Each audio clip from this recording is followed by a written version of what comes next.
Until Tajikistan declared its independence in 1991, it was a republic of the Soviet Union. Located in Central Asia, Tajikistan is bounded on the south by Afghanistan, on the east by China, on the north by Kyrgyzstan, and on the west and north by Uzbekistan. The country's name is sometimes spelled Tajikistan. It is the smallest of the 5 Central Asian countries. The capital of Tajikistan is Dushanbe. Area 55,058 square miles, 142,600 square kilometers. Population 2020 est. 9,442,000. Land and climate, most of Tajikistan is mountainous. In the Pamir system, which covers much of the southeast, there are several mountains more than 20,000 feet (6,100 meters) high. Among them are Lenin Peak at 23,405 feet (7,134 meters) and Ameni Ismail Samani Peak, formerly Communism Peak, the highest mountain in Tajikistan, at 24,590 feet (7,495 meters). To the south of this peak is Fedchenko Glacier.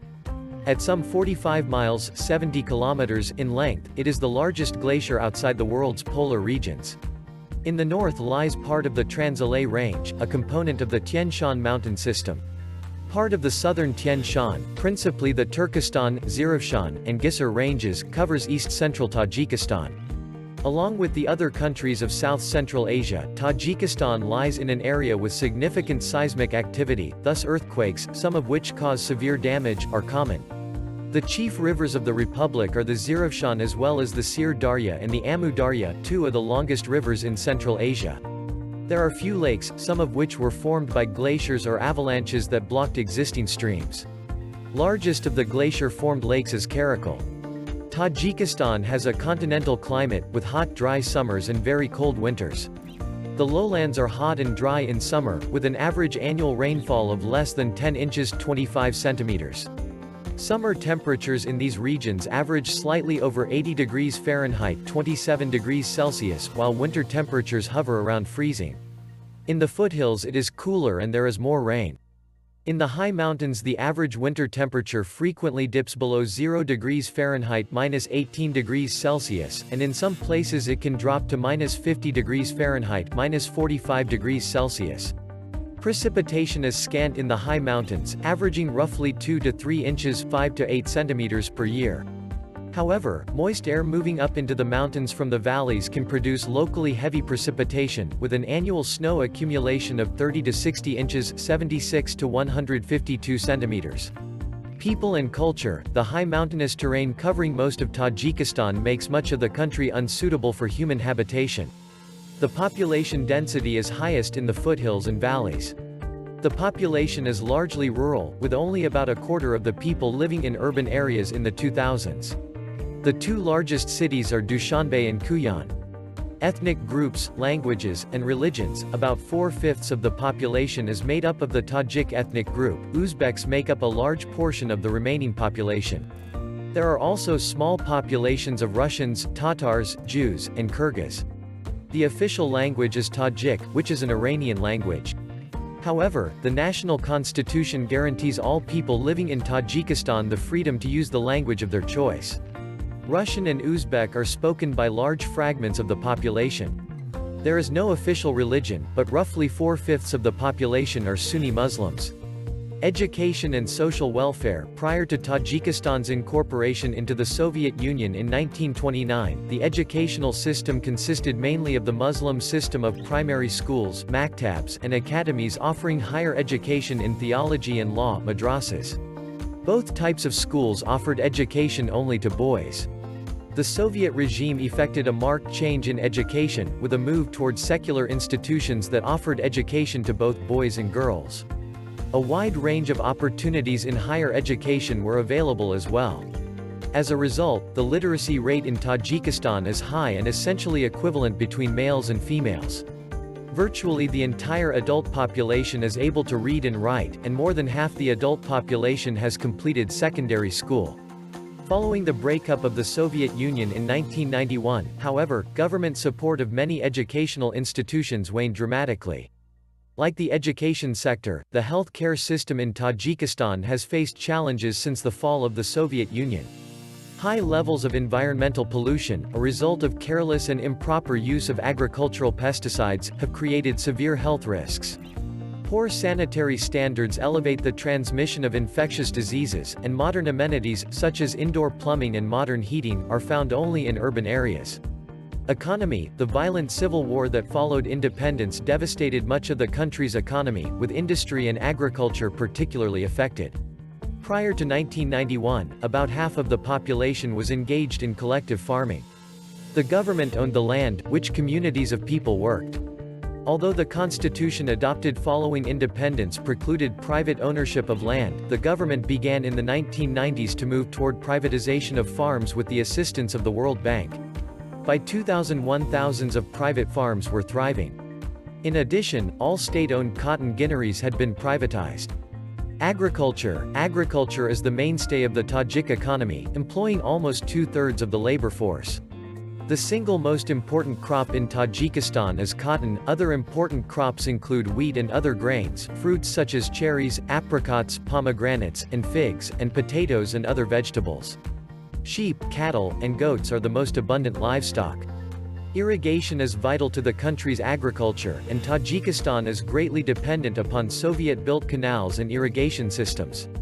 However, the overuse of pesticides and fertilizers, particularly in cotton farming, has contaminated many of these irrigation systems, which feed into rivers that drain into some neighboring countries. Mining and energy: Tajikistan boasts rich mineral deposits of iron, lead, zinc, silver, antimony, mercury, gold, tin, and tungsten. There are also deposits of common salt, carbonates, fluorite, arsenic, quartz sand, asbestos, and precious and semi-precious stones. Some coal is also mined. There are deposits of petroleum and natural gas, but these are not significant, and Tajikistan is dependent on its neighbors, notably Uzbekistan, for most of the petroleum products it uses. Because of its mountainous terrain, however, Tajikistan has become a major producer of hydroelectric power. Manufacturing: textiles are among the top products manufactured in Tajikistan, particularly those made of cotton or silk. Carpets and clothing items, such as footwear and knitted goods, are also important products. Also produced are aluminum, food items, household appliances, machinery and equipment, and chemicals. Transportation and communications: although there are more than 200 newspapers and magazines registered in Tajikistan, none of these is a daily publication. Some are government-owned. Tajikistan has roughly 30 privately owned television stations, as well as a government-operated TV network, and the capital city of Dushanbe has cable TV programming. Most radio broadcasting is run by the state, though the first independent radio station began broadcasting in 2002. Because of the country's mountainous terrain, transportation around Tajikistan is mainly by rail and truck. More than half of the roads and highways are paved. An international airport is located at Dushanbe. Government: Tajikistan is a parliamentary republic. In 1994, voters approved a new constitution that provides for a three-tiered government, with executive, judicial, and legislative branches. The executive branch is headed by a president who serves as chief of state. The president, who is elected by direct vote to 7-year terms, appoints a cabinet and high court justices, though these appointments are subject to approval by the legislature. The president also appoints the prime minister, who is head of government. The judicial branch is headed by a group of high courts, including the Constitutional Court and the Supreme Court. The Tajik legislature is the dominant branch of the government. It consists of a bicameral, or two-chambered parliament, the Majlis-e-Ali, which is divided into an upper house, the National Assembly, and a lower house, the Assembly of Representatives. The National Assembly has 34 seats. Its members, who serve 5-year terms, are elected indirectly. 8 are selected by the president, 1 seat is filled by the former president, and the remainder are chosen by local deputies. The 63 members of the Assembly of Representatives are elected by direct vote. They too serve 5-year terms. History: like much of Central Asia, the area that is now Tajikistan was settled by Iranian peoples by about the 6th century BC. Central Asia comprised various kingdoms and countries populated by merchant cultures and nomadic clans. Much of modern-day Afghanistan, Uzbekistan, and Tajikistan were part of the ancient country of Bactria. Between about 600 BC and AD 600, Bactria's location on the Silk Road, an important route for the exchange of goods between Europe, the Middle East, and Eastern Asia, not only made it prosperous but also encouraged the growth of a culture open to the exchange of ideas. In the mid-7th century much of Central Asia was conquered by Arab invaders, who brought their culture and religion, Islam, to the region. By the mid-800s the region was brought under the rule of the Samanids, an Iranian dynasty that had wrested control of much of the region. In 999 the area, including what had been Bactria, was seized by Turkic invaders, whose culture and language strongly influenced much of the population. The name Tajik was eventually applied to those members of the population who clung to their ancient cultures and continued to speak Iranian languages. Over the next 8 centuries, the Tajik people and lands were ruled by the Emir of Bukhara in what is now Uzbekistan. In the mid-1800s the lands were conquered first by the Afghans and then by Russia, which made the Emirate of Bukhara a Russian protectorate in 1868. In the years after the Russian Revolution of October 1917, the region was incorporated into the Soviet Union. Many Tajiks were included in the Turkestan Autonomous Soviet Socialist Republic, which was established in 1918. By the fall of 1920 the Russian revolutionaries had extended their control to include the Bukhara region that encompassed much of what is now Tajikistan, declaring it as the Bukharan People's Soviet Republic. Over the next decade the region endured numerous revolts by groups who did not welcome Soviet rule. The revolts were crushed by Soviet forces. Borders were frequently recarved, leading to changing designations of the lands as autonomous regions and republics. In 1924 the Soviets created the Uzbek Soviet Socialist Republic (SSR) and designated a region within its borders as the Tajik Autonomous Soviet Socialist Republic. In 1929 the latter was detached from the Uzbek SSR and elevated in status as the Tajik SSR. During the next 60 years, the Tajik SSR underwent remarkable social and economic changes. What had been a fairly secluded society became the home to a significant, albeit small, industrial base. The cultivation of cotton was emphasized, large collective farms were established. A large portion of the population was unhappy with collectivization, though attempts at resistance were met with brutality. As was the case in other countries under Soviet control at the time, purges during the 1930s were not uncommon. Despite the hardships imposed by collectivization and other facets of the Soviet regime, the welfare of the people improved, particularly after World War II. The centralized economy and government brought expanded irrigation for agriculture and increased industrial development, as well as improved health care and educational opportunities. A strong sense of nationalist pride began to grow among the Tajik people, fostered in particular by Babahon Ghaforov, an internationally respected historian who served as secretary of the Tajik Communist Party from 1946 to 1956. As the Soviet Union crumbled in the early 1990s, some Tajik groups agitated for independence, while others voiced support for continued unity with Moscow. On September 9, 1991, Tajikistan declared its independence.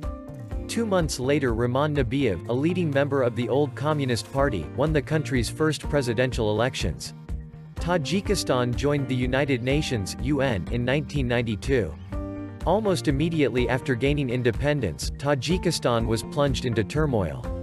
Fighting broke out in April 1992 between government forces and an opposition composed mostly of Islamic fundamentalists as well as some pro-democracy groups.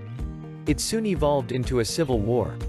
The opposition took power in September 1992 and forced Nabiev to resign, but pro-communist forces led by Imamali Rakhmanov regained control of the country with support from Russian troops by November 1992. In November 1994 voters approved a new constitution and elected Rakhmanov, who changed his name in 2007 to Emomali Rakhman, president. By the mid-1990s tens of thousands of people had been killed and more than 500,000 had been displaced. The war was finally ended in 1997 when a peace agreement was effected by the UN, Russia, and Iran. Rakhmanov was re-elected president in 1999 and 2006. The civil war had devastated the country's economy, and poverty levels remained high in the 2000s.